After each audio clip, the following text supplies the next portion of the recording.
Giapod-apod ang mga school bag ug mga libro alang sa mga estudyante. Gipatuman kini sa gobyerno sa tibuok nasod. Ang detalye sa report ni Nico Sereno. Sa Mandaue City Central School gihimo ang simultaneous kick-off sa distribution sa mga school supplies para sa mga estudyante.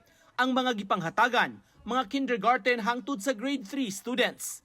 Naglakip niini kining nagkadaiya nga mga storybooks sa Ingles ug Filipino nga pinulungan. Duna sa mga school bag nga gipang apod-apod sa mga estudyante. School bags provided by the Office of the President. May kasama po siyang mga school supplies and the storybooks provided by DepEd through our generous donors. Ito lang po ang launching natin. We'll continue to provide this the storybooks and school bags to all our learners in K-Stage 1 to 3 sa buong Pilipinas.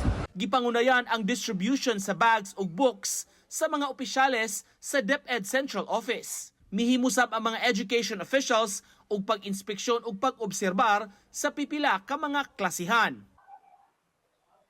Sa tinguha nga mas mapalambo pa ang pagbasa sa atong mga kabatan-unang estudyante, ipang-apod-apod unya sa gobyerno kini nga ang mga storybooks ug lain-lain nga mga workbooks labi na sa mga kabatan-unan gikan sa kindergarten hangtod sa grade 3 sa katuyuan sab nga mas maengganyo sila sa pagbasa.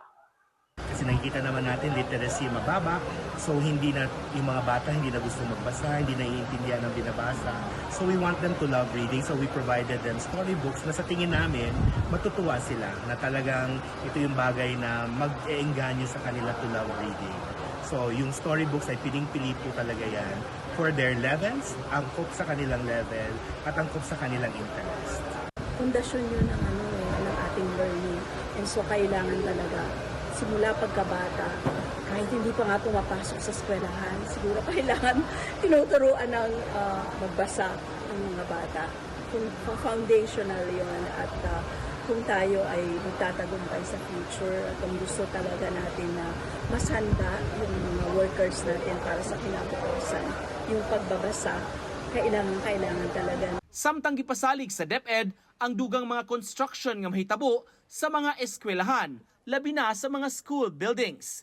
Tungod sa dakong pondo nga gitagana karong tuiga para sa education sector. Nico Sereno, Balitang Bisdak.